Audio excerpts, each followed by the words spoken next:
Hello, everyone, and welcome to SCORE Fairfield County's live webinar, originally entitled SBA Overview / SBA 101 Webinar. It was originally intended for SCORE volunteers, but we thought the material so important that all of our clients would benefit from it. I'm Tim Ryan, the webinar coordinator and a business mentor here at SCORE Fairfield County. I'll be your host, and our presenter is Sylina Jacobs. More on Sylina in just a minute. First, some brief info on SCORE. We are the nonprofit national partner of the SBA. SCORE offers 3 primary value-added services to small business owners. First is free one-on-one counseling. Second is educational workshops and webinars like this one, about 120 per year. And third, we do have extensive resources on our website, including templates to help you build your business plan. Some useful info about today's event. We have set aside time for Q&A at the end of the presentation. Button at the time, anytime during the presentation, it's located in the lower part of your screen. Our webinar will end sharply at 1 p.m. to respect your time. The session is being recorded, and the link to the recording will be available on our website within the next day or so. Now, my pleasure to introduce our speaker. Sylina Jacobs is SBA's Connecticut District Office, Bridgeport Branch Office, Outreach and Marketing Specialist. She has a broad range of experience in banking, lending, entrepreneurship, as a business analyst, and as an online retail business owner. She values helping small businesses succeed. I'll now turn it over to Sylina. It's all yours, Sylina. Thank you, Tim, and thank you to SCORE, the Fairfield chapter, for organizing this event. And today's event, as Tim had mentioned, this webinar is on understanding SBA programs.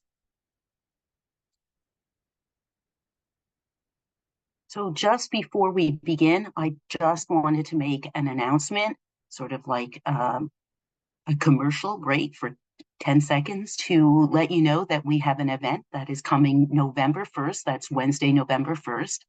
It's called the Capital Matchmaker, and it will be from 9 until 12:30 at Southern Connecticut State University. It's an opportunity for you to meet one-on-one with SBA lenders. You'll have up to 3 lenders that you can select, and there'll also be a panel discussion with lenders, the topic being how to get to yes for your business loan. There'll be workshops there, and there'll be a resource expo. I've put this slide here. You can scan the QR code, or you can put the bit.ly link in your browser. If you do want more information, you can email Tim, or you could just put it in the chat, and I'll send some information to you on it. Okay, so for our agenda today, I'm hoping that you'll have 3 takeaways. It's about what the SBA is and SBA Connecticut, what our programs are, the access to capital and SBA programs, and finding help. And as Tim gave you a little bit of background on myself, I am the outreach and marketing specialist for the Connecticut District Office, and I am located in the Bridgeport satellite office. I always like to have a few quotes here and there. So the way to get started is to quit talking and begin doing. So let's begin doing. About the SBA and SBA Connecticut. So for those of you who are unfamiliar with the United States Small Business Administration government guaranteed lending, so this agency was started in 1953. It does have a mission to aid, counsel, assist, and protect, insofar as it is possible, the interests of small business concerns. The agency did go through some expansion, adding on federal contracting in there and specializing in helping minorities and women and the armed forces. So it sort of expanded over time, and there's even a component of disaster assistance. And then there's an added element of international trade sort of built into that. So I'm going to cover some of these programs beyond just the ones that the district office does. So you'll get a pretty broad understanding of those programs. What's important here is also in the title is government guaranteed lending. And what exactly does that mean? In a general sense, think about it as an insurance policy, and the government guarantees the loan from the standpoint of a lender. So that will incentivize them to give out capital and increase borrowing to small businesses. From the standpoint of a bank, they look at it as higher risk. And as such, they're a little bit concerned about lending that way. So to sort of mitigate that risk, that's what the government guarantee actually means. It doesn't impact a borrower insofar as you don't get the insurance, but the lender does. However, it incentivizes a lender to give out funds, so they'll be more apt to provide or do a loan for small businesses. Just a little bit of an overview of SBA Connecticut district office. So our head office is in Hartford, and we have a satellite office in Bridgeport. The vast majority of us are in the field, so we go to events live, like the one that's going to take place November 1st. It's an in-person event, and we also do extensive online events where we inform the public about what the SBA, the Small Business Administration, and how can it assist small businesses. So there's a chart on here. I'm not sure if all of you are if you're listening or you're looking at the slides, but I'll describe those slides a little bit for you. So we've got a chart of our two signature programs, which are called the 7A and 504 loan programs, which I'll talk about in a few minutes. And you can see how we're trending and what sort of happened during the pandemic. And collaboratively, we funded over $305 million in traditional SBA programs throughout Connecticut. Our resource partners, and we have SCORE, we have a few others as well, have counseled and assisted over nearly 20,000 clients. We do have what's called a state trade expansion program called the STEP grant, and that actually is taking effect now. And it has been funded again. We try to announce that. So if you're in international trade and exporting, it's a great grant to sort of offset things like going to trade shows abroad, translation of your website or materials, for example. And it gives small businesses an opportunity to compete and sort of offset some of the costs of doing international business. During the COVID pandemic period, which we're all happy that's behind us as we rebuild, but just to give you an idea of what the Connecticut district office, we brought in about $14.5 billion, yes, that's with a B, $billion of relief funds. And you can access the website if you want a little bit more information. There is the URL here, but the simplest way is to put www.sba.gov, and you could do /CT just to get to the Connecticut district office. Of course, if you just do sba.gov, you'll have the national site. So now let's get into understanding access to capital and our SBA programs. I use this slide often when I am on a panel discussion, and in the middle of the slide is there's sort of bubbles, and the green one asks the question, are you bank ready? And that's probably one of the most important questions a borrower or a small business owner needs to ask themselves. Are you bank ready? You really have to know what your needs are. And what does that exactly mean from a banking perspective? And that basically means that you have to have a strong, articulate understanding of your business strengths and weaknesses. And that is even a mouthful, so we need to sort of understand what that means to have a strong understanding of your business strengths and weaknesses. It's really knowing about your credit history, your payment history, your cash flow needs. Are you able to repay a loan? What is your collateral, business and personal assets? Do you have an understanding of your business assets, your owner's equity, your cash position, your revenue, your sales? Do you have projections? What is your pricing strategy? What's your product? Who are your competitors? Where are you located? Why did you select that location? Understanding the economic pressures that may impact your business, and so on and so forth. There's a lot of information that goes into that question. And if you are looking to buy a business, it's the same sort of question, and questions that sort of come into play, but you're asking more about, is this a good business to buy? What is it valued at? What is your equity injection or your skin in the game? And what are some of the conditions that might affect the ability to repay a loan?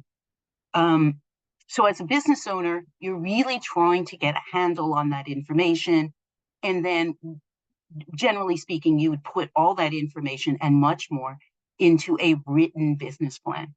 It's got to be written down. It can't sort of be out there in the ether, because it's your marketing tool. It's your tool of sort of presenting yourself.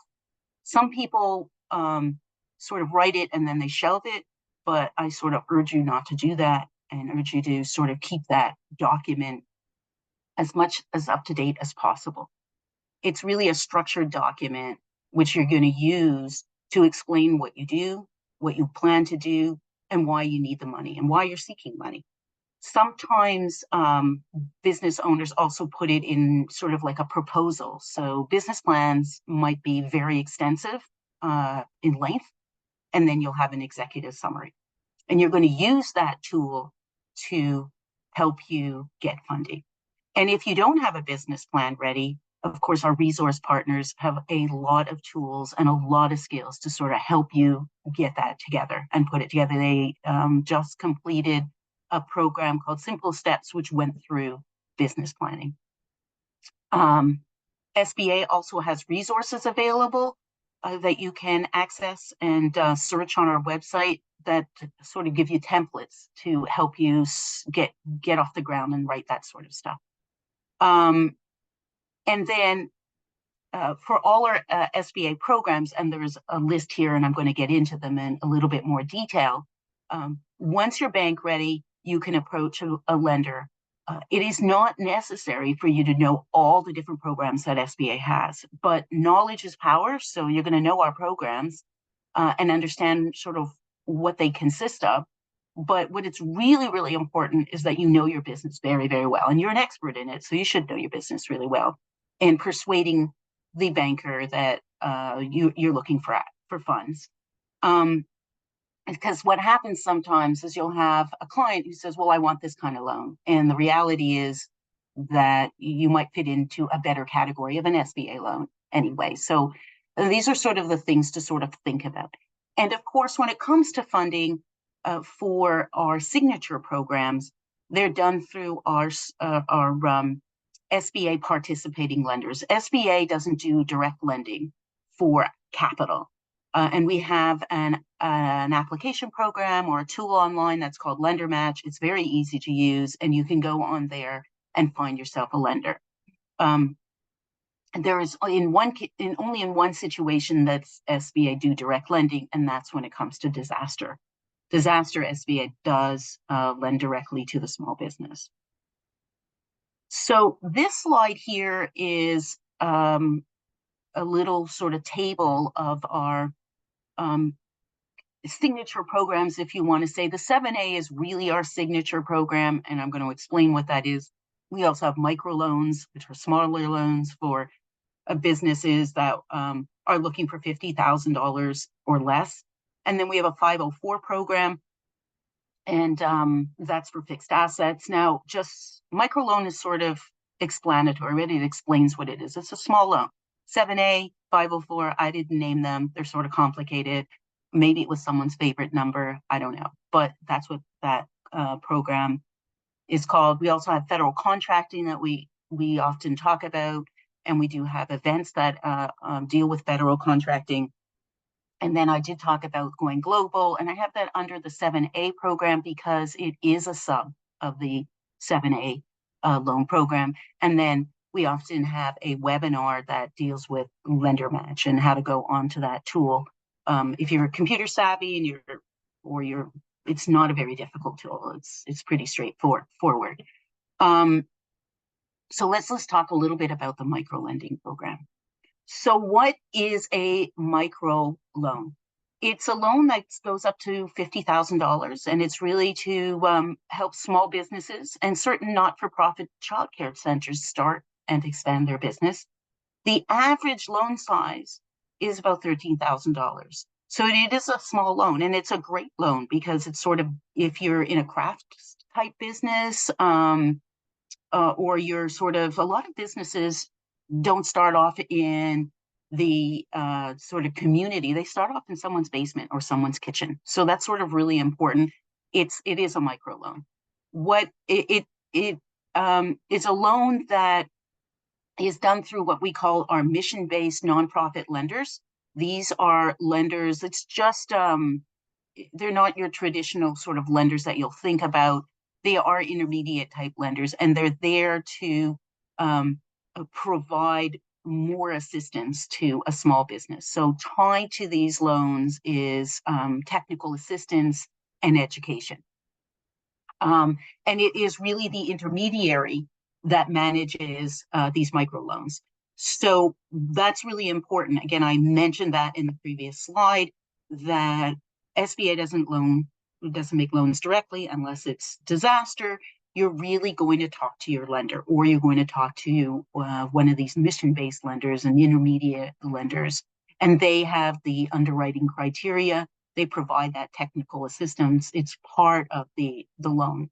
The point is that you're going to get sort of a first loan that's small, and then you're going to come back as you're growing your business. They're going to help you with operations, with marketing, and with growth so that you can go to the next level. Our signature loan program is called our 7A loan program. It is sort of divided into different categories, but they're all under the same criteria. We have a 7A small loan that goes up to $500,000, and it's credit scored, but not in the same sense that it's not necessarily your personal credit score, but it's under what's called an SBSS score, which is a business score. And the maximum loan amount that you can get under the 7A, and it's sort of fluid between the two is $5 million. There's a component of owner-occupied commercial real estate to be eligible. So if you're into apartment buildings or you have rental properties, they don't usually qualify. It doesn't qualify for an SBA loan. These loans are super versatile. They can be used for working capital, buying equipment, expanding your business, starting a second location, refinancing debt, acquiring inventory, purchasing a business, doing renovations. There's an enormous amount of flexibility involved with the 7A program.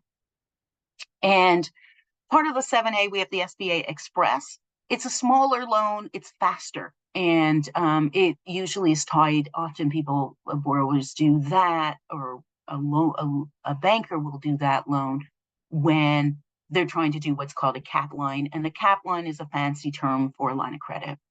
And there are 4 different cap lines. There's the working capital one, contract, seasonal, and a builder's cap line. And of course, those go up to $5 million. And it's short-term working capital needs based on the business needs for a line of credit, right? If you have inventory that you're purchasing in the fall or in the winter months, but you're not really going to be using it until the summer, it's an outlay of funds that you're going to want to tap into. Often a lot of people think of the home equity line of credit, very similar use. The Community Advantage, that's a program that just sunsetted, so it's ended, but there are still lenders that are out there. And these lenders are now referred to SBLC, well, CA Capital, the Community Advantage, SBLC lenders, and they fall under the 7A program.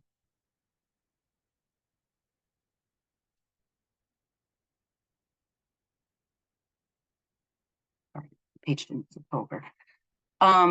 Other programs that fall under the 7A is 3 international programs. One is the Export Working Capital Program, and that one, from the standpoint of a lender, they'll get a 90% guarantee. Again, it's higher risk, but we want to encourage export, and so it helps lenders mitigate that risk by providing a higher guarantee. And this one's short-term working capital for direct and indirect exporters, and usually it's up to 3 years, so it's a shorter period of time. The international program, international trade loan, that can go up to $5 million, and it has quite a long maturity, 25 years, and it is usually permanent working capital for equipment and facilities, land, building, business acquisition, debt refinance, and it's structured to improve the applicant's competitive position. And an export express loan, as the term implies, these are sort of quicker loans to get done. They're smaller, right, up to $350,000. And the guarantee, not so much from your standpoint as from the standpoint of the lender, but it is again an incentive to assist borrowers when they're looking for capital, and that one can go up to 25 years. So the 7A, which is really important, and I didn't mention that in the previous slide, the vast majority of them are 10-year maturity, and when you're dealing with some fixed assets, they can go up to 25 years. And that leads us into our 504 loan program. This is a fixed asset, long-term financing. It's really for commercial real estate or buying machinery. It can go to actually $5.5 million. There's a combination of how it is structured with a community development group that's involved, and they'll provide a fixed rate, a lender, which is considered a third-party lender, and I sort of go through the structure of it, which they'll have a first lien position, and that's a variable rate, and then your owner's equity when you're buying the commercial real estate or the machinery is a 10% owner's equity injection, or your skin in the game. And that's sort of how it's structured. Many clients like this program very much because of that fixed rate component.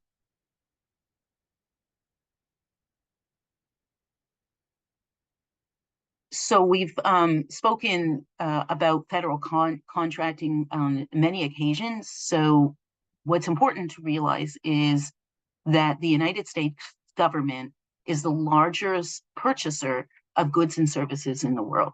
And so many borrowers and many clients are like, well, how do I do that? How do I get involved in selling my product or my services to the federal government? And when I mean pretty well everything, we buy daycare services, we buy construction services, we buy equipment, we buy vehicles. Really, it's the full gamut of whatever you can think of, even food, right? So there's a tremendous amount of federal contracting opportunities out there. So the SBA works with various agencies to award at least 23%. That's a big, huge set aside of all prime government contract dollars each year to small businesses. You can find out more information about SBA's contracting program by going to sba.gov/contracting. And also realize that the district office does some, we can help you a little bit about it, but we usually will send you to Apex Accelerators, which is part of the state of Connecticut, and they have advisors to assist clients on the federal contracting criteria. However, I will say that it's really important to work with a resource partner with SCORE and with any of our other resource partners, because that will help you be bumped to the head of the line.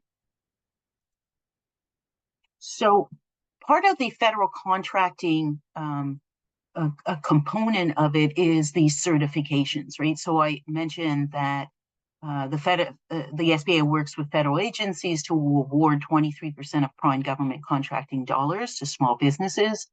But part of that component is sort of a certification requirement. So we've got 4 areas. Let me talk first about a historically underutilized business zones, right? These hub zones. So if you're located in a hub zone and you live in a hub zone and your business is in a hub zone, it sort of gives you a leg up if you certify that you're in a hub zone. And you can find out where the hub zones are located. There's a map. Again, you go to SBA.gov. There's a map on where all the hub zones are. There's quite a few in Connecticut. If you're a woman-owned small business, again, you'll self-certify to that extent, and going online, and you'll be able to sort of identify to government agencies that you're in that category. And then, of course, we have service disabled veteran-owned program. It's the same thing, that you are self-certifying in that component. Now, you all have to be registered on sam.gov. And remember, it's .gov. There's no charge for that. It is a very, very extensive sort of questionnaire that needs to be filled out to begin that process. And if you need assistance in it, again, you're going to go to Apex Accelerators. The 8A program is a program that is been developed. It is a 9-year program that is specific for the business and the business owner. So this one sort of gives you a priority you get into this 9-year program. You have to apply for it, and you have to demonstrate both economic and socially disadvantaged status. And if you qualify for it, we have about 20 in this state of Connecticut. It might be a little more, a little less than 20. But the 8A business development program, we really advise business owners that they need to be really solid in operating their business. Because it's a 9-year program, a once-in-a-lifetime opportunity. If you are a startup and you've only been in business, say, a year, then you risk that you're going to spend the first 3 years sort of getting your systems together, getting your products and marketing and all sort of your tools and your operations together, and you've just wasted 4 years. Because once you've completed that 9 years, you can never apply again, nor can you apply if you're the business owner. So if you have another business, you can't do it. It's tied to you as an individual as well. So how can government guaranteed loans help you? Here, I did mention it early on, it's really the full gamut, right? You can launch, grow, repair, have a startup business.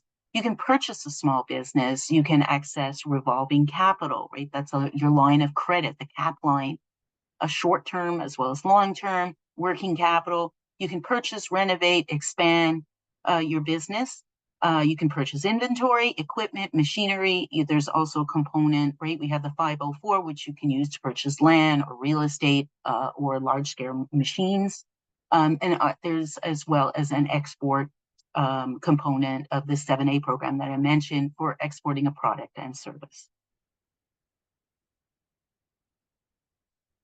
So how do you go about finding a lender? And we're actually having a webinar later this afternoon at 5:30 on that capital matchmaker that we're doing. That I had that short intermission as we just started November 1st, because a lot of small businesses struggle to get access to capital. And so we're going to have this one-on-one program where you'll be able to sign up one-on-one or for up to 3 lenders.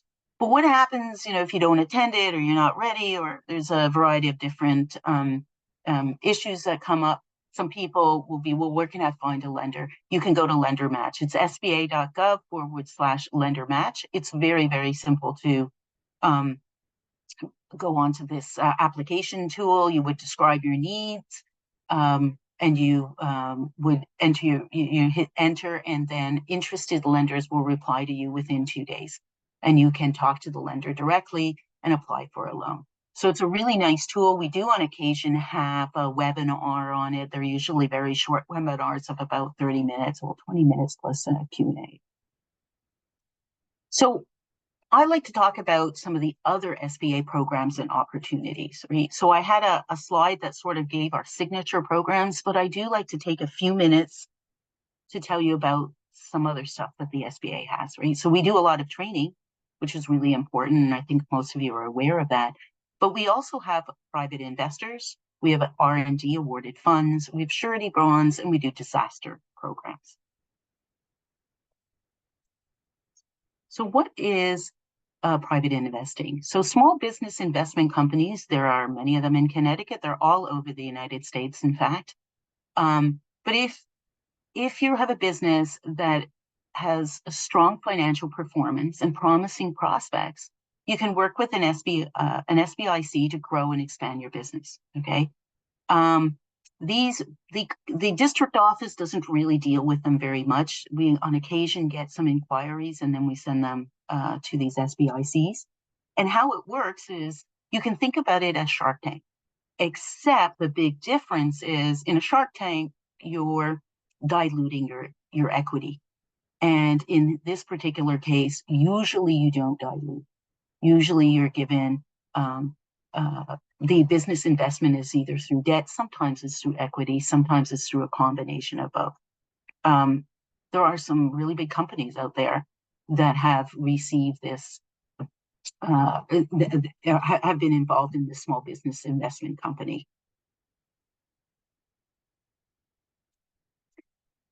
Funding through the SBIR STTR program. So I did a business expo a couple of months ago in the summertime in Torrington, and I met two business owners that were exhibiting their products, and both of them were involved in the SBIR program. So what is it exactly? And it's important to know about this information. So an SBIR stands for Small Business Innovation Research, and it's affiliated with a university. And STTR is Small Business Technology Transfer. So what it means is that it's organized by the SBA. This program allows 11, it's actually changes. Sometimes it's 14, and sometimes it's a little more, a little less, agencies to fund promising technology without forcing an entrepreneur to give up equity or ownership in their company. It usually consists of 3 phases. The first phase being sort of a write-up of what the technology is. And then you have the second phase, which is a prototyping. It gives you as a small business owner opportunity to take advantage of $2.5 billion. Yep, another $1 billion in federal funding that is made available every year through the SBIR STTR programs. Some of the agencies that are involved in this are the Department of Energy, the National Science Foundation, the Department of Education, Department of Navy. So you're probably familiar with some of that. And some of the key areas of funding are artificial intelligence, nanomaterials, clean energy, water filtration, education technology. In fact, one of the business owners that I met at that trade show was involved in educational technology, and another was involved in transportation, wearable technology. And you can find out more information about the SBIR, STIR by going either to sbir.gov. You can go to the American Seed Fund. That's also linkage usually rolls over to that. And so that's what this program is all about. And it's just another access to capital and funding opportunity. So bonding or bid contracts. So what does that mean? Usually it's pronounced surety bonds, and it is a written agreement between a guarantee that you're going to comply and do compliance or payment or performance for doing something. And it's often, not always, but often required when you do government contracting. And so that's why I want you to know that SBA has a surety bond program. It's basically an insurance policy between a three-party agreement, right? The insurance company, and the purchaser of the buyer, and the principal of the business, right? So it is a guarantee that you're going to do something, either pay for something or perform an act or deliver products, for example, right? And these a lot of times small businesses, when they go to surety companies or to request this because it's a required component of the contract, they have a problem getting this type of a bond. They're very expensive, and they, as a small business, you sort of struggle. And SBA has over 400 surety bond companies that are involved in their surety bond program. Most of the time, again, these surety bonds are required by the local, state, or federal government organization. But knowing that we have it is an important step for gaining opportunity for developing your product or growing your product as well, or selling to the federal government. One of the last programs we have, which I mentioned already once before, is SBA's Disaster Assistance Program. This is the only program that SBA does direct lending, and the district office doesn't do it. We have an entire group of departments, basically, that do disaster assistance. Disaster assistance is eligibility for disaster assistance is tied to the governor of the state, so tied to our governor, who needs to declare the area a disaster. If there's a declaration of disaster, then a small business owner that has been impacted may reach out to the SBA for funds, and they're usually very low interest loans, long-term loans as well, that can help you recover from that sort of a declared disaster. And just to let you know, there are 3 declared disasters that have been declared in the last few weeks, actually. One was, I believe, at the end of August and in the beginning of September, right, for the flooding and for some fires that occurred that were declared disaster zones. And you can find more information on that if you go again to SBA.gov for disaster. And it really covers all types of business elements, inventory, and machinery and equipment, especially if there was flooding, right? There's sometimes some really serious damage. Or a few years ago, we had a hurricane, or I think it was a tornado, my apologies. It was a tornado that went through some of the counties in Connecticut, and some businesses lost their roofs and stuff like that. And so that is the only program, again, that is SBA direct lending.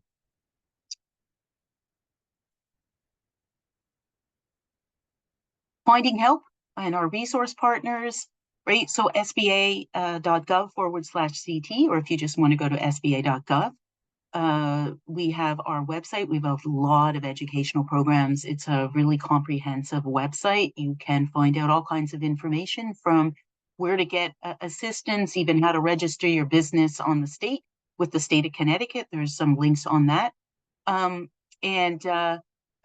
As I mentioned, to determine, that's a self-determination if you're bank ready to go and speak to a lender. You can also go, there's a section on seeing our what's called our workbook, which is a list of lenders and how much they've been lending out to small businesses in Connecticut. That's an interactive, real-time tool that's on there.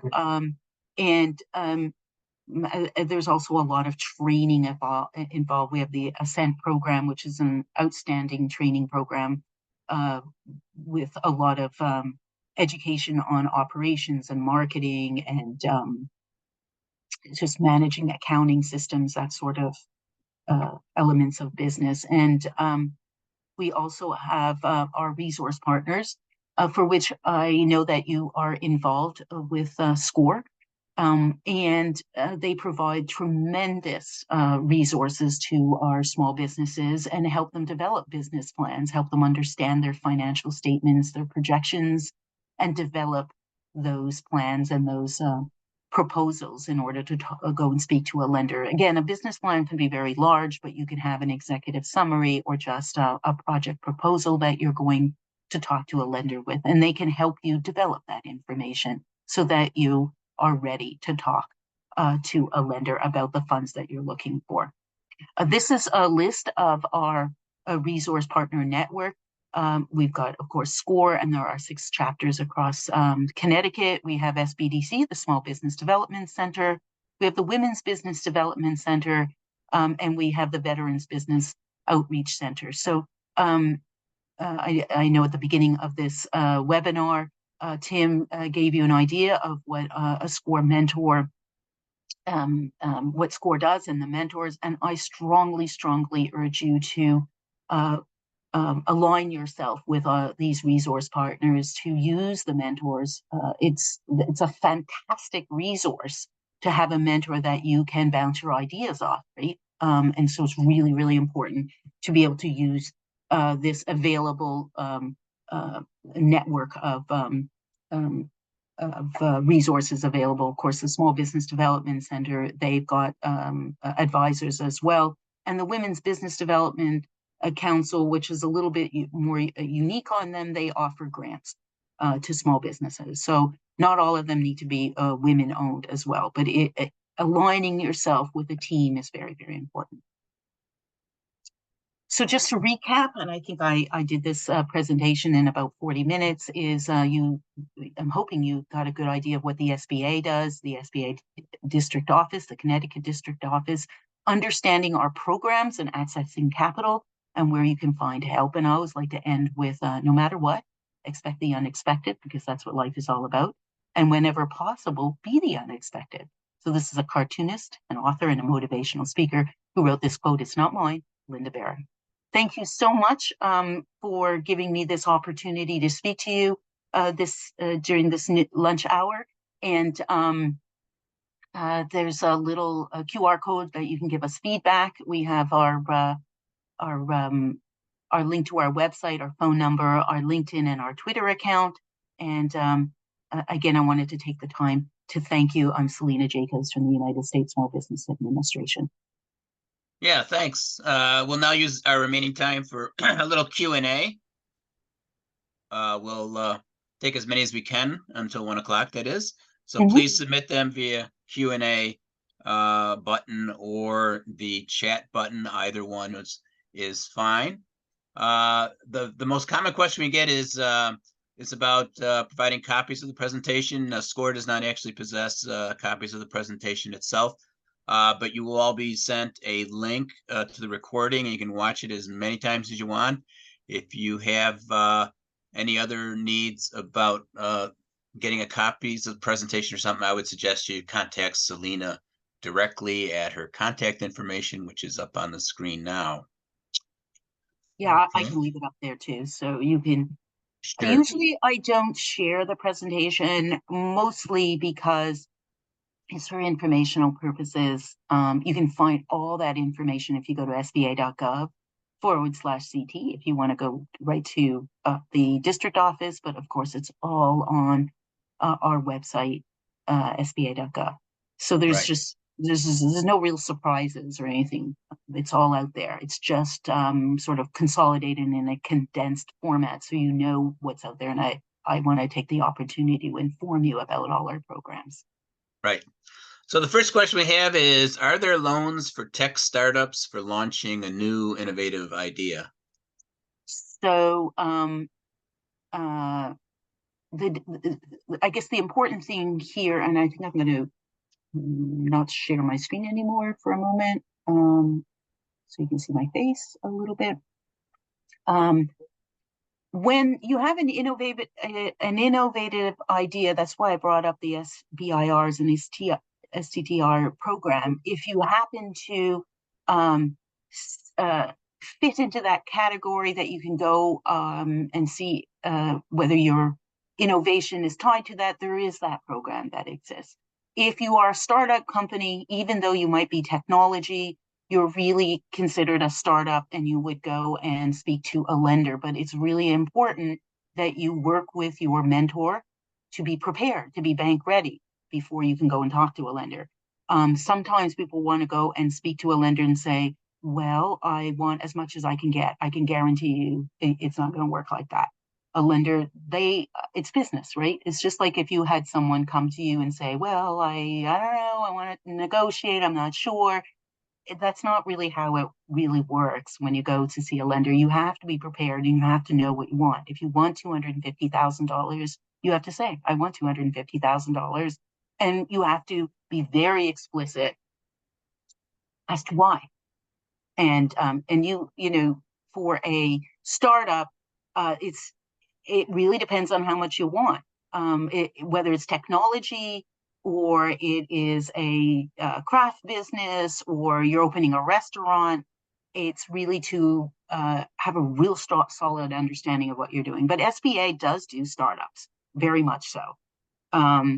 And that's an advantage, because in a conventional traditional loan, it's really, really hard to get a startup loan. Most of the times they won't do it. In this case, SBA's got different eligibility factors, and they've got the mitigated risk by the government guarantee, which incentivizes them to do loans to startups. I hope I answered that question. Right. Yeah, most tech startups are like this particular instance was a concept for a new mobile app, for instance, for a phone. So that type of company is going to incur a lot of salaries over months and so forth. So it's very risky, I guess. Right. And most of the time, that's what working capital is for, right? Those sort of salaries. So Yep. that's what you're trying to put together. Yep. Mm-hmm. Next question is, how long does it take to register a small business as a vet-owned one with an SBA/VA? That's a question that you're going to have to reach out to the VBOC program. We have a whole team that sort of handles that. Some of the self-certifies don't take very long. I mean, it depends on how computer savvy you are and if you have all the documentation at your fingertip. But I imagine, you know, registering in sam.gov takes a long time. But these self-certified shouldn't take that much time because they are self-certified. But I highly recommend that you reach out to VBOC, Veterans Business Online. And if you don't have that contact information, I'm happy to get that to you. Got it. We had one comment that the SBA.gov/contracting wasn't up at this time. It shows a 404 error, just for your edification, I guess. Thank you. Then just go to, I'll check that one, but SBA.gov and then stick in the search contracting, federal contracting. And I'm just going to put to everyone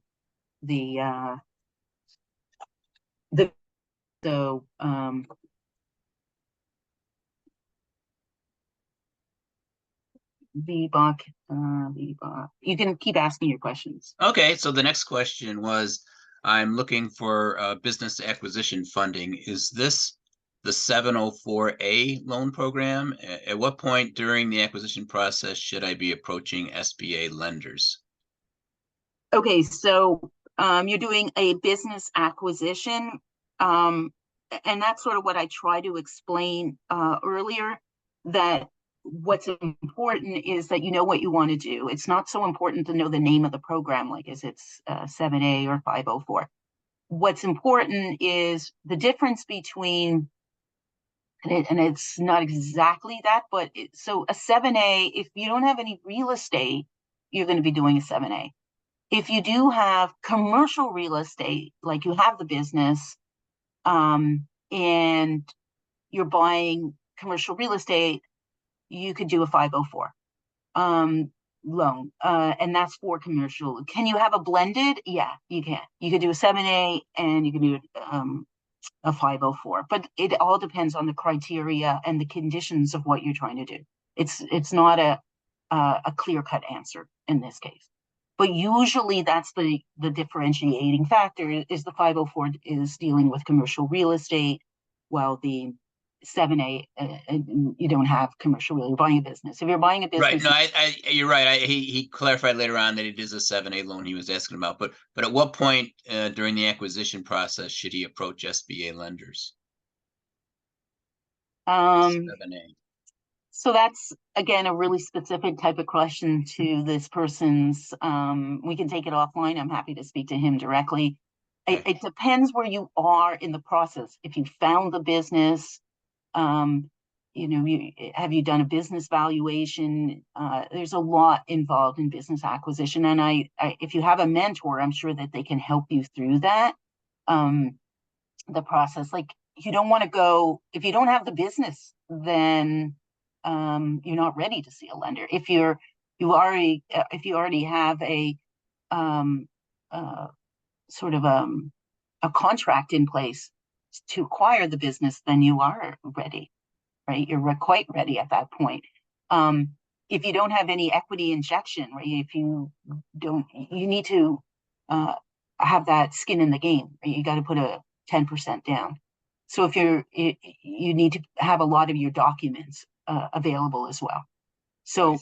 a lot of times closing of a loan is highly dependent on the borrower's ability to provide the documents, right? If you're still gathering all that information, it's going to take a long time to close. Right. Next question is, will being registered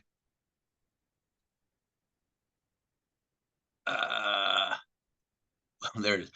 Will being registered get us a profile with dsbs.sba.gov? Or do I have to create that profile separately? DSB and is that the small business? I'm not sure. Small business database? Are you talking about? Yeah, maybe Or that's what it was. I'm not sure. I'm not sure the term. So the question is, you'll need, so that, I think that's federal contracting. I'm not sure. I can't find the question listed here. There's a lot of them, but the registering in SAM for federal contracting is required, and it does take a long time. It can take days. If you don't have everything in order, it can take you days. It's not a quick process. Got it. I don't know if I answered that person's question. I'm sort of looking at some of those questions, if I can see them. How long does a starting out? Yeah, I don't see the question, but go ahead. Okay. So the next one is, as a person who's starting out fresh as a property manager, what will be my best choice for a loan? Okay, so that's a really general question. And I highly recommend that you sign up with a mentor with SCORE, because I'm not sure what you're exactly meaning. When you are a property manager, it can mean that you're buying a business and you're going to manage the property. But if you are a landlord, you won't qualify for an SBA loan. But if you're not a landlord and you're actually managing some sort of a property and that's your business, you're a property manager, then you need to have your business plan put together. And the type of loan is really dependent on what you want to do with the funds. It's a very broad, sort of general question. So again, sitting with a mentor who can help you narrow what you're trying to do. These SCORE mentors are familiar with our programs. And certainly they have me if they need to reach out to me as well, then I can help them as well. Okay, next question. It is a search engine for contract officers to look for service. I am told. Yes, it is a federal okay. That's not a question, I guess. Okay. When you're talking surety bonds, is it the same thing? Some places require you to have bonded employees, against theft and things like that. Is getting a surety bond, is that the same thing as bonding your employees? It's not. It's similar. You can bond your employees when they handle cash.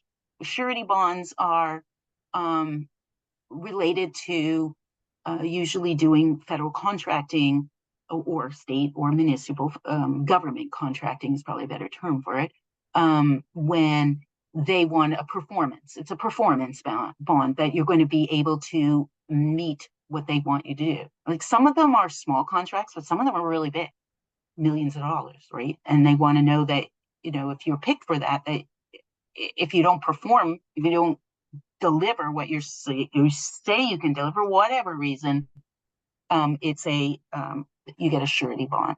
There are all kinds of insurances out there. There's insurances and bonding capability, for handling cash. It's different.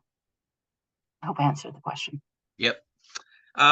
So when it comes to the SBA partners, one of the more familiar questions we get is SCORE, SBDC, WBDC, VBOC, even nonprofits like CIC that handle a lot of SBA type loans.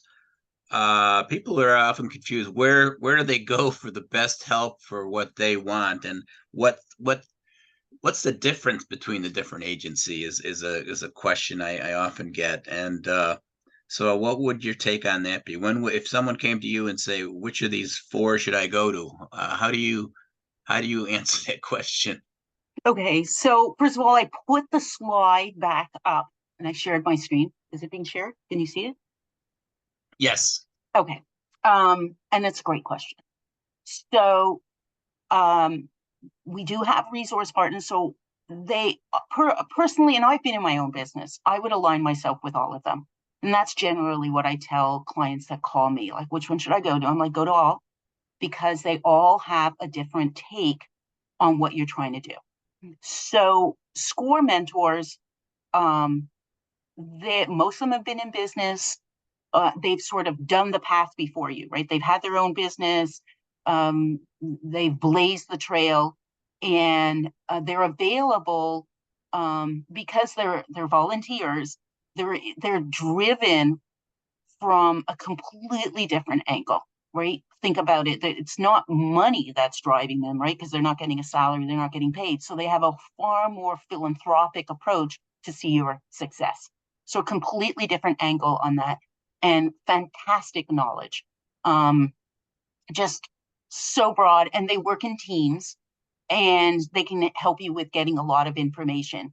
And I always like to say information is power, right? The more that you have, the greater it is. So that's generally how I'd look at it from a SCORE perspective, right? And they have knowledge, not just with startup or thinking about having a business, but all the way up to exit strategy, right? So people who've been in business a really long time, and they want to either sell their business, some of them may want to do an ESOP, right?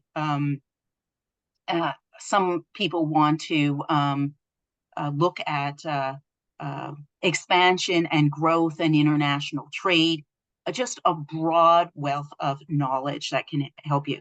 SBDC, these are paid advisors, and they're available during the week, right? They're not available on the weekend or in the evening hours. But again, another set of advisors who are very well trained and very knowledgeable about business operations. And they can help you from, again, a different angle. They also work in teams and can help you with different aspects. And a lot of time our resource network, they work together. They're not in isolation. And the Women's Business Development Center, again, the angle obviously would be women. I mean, it's in the title, but I don't want to discourage anyone who is a man who wants to go and work with them as well.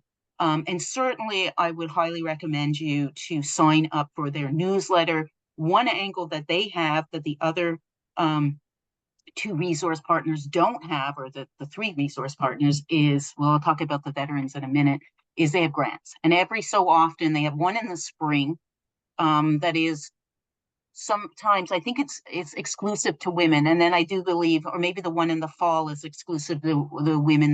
They have one in the spring that is, it's just open to small businesses.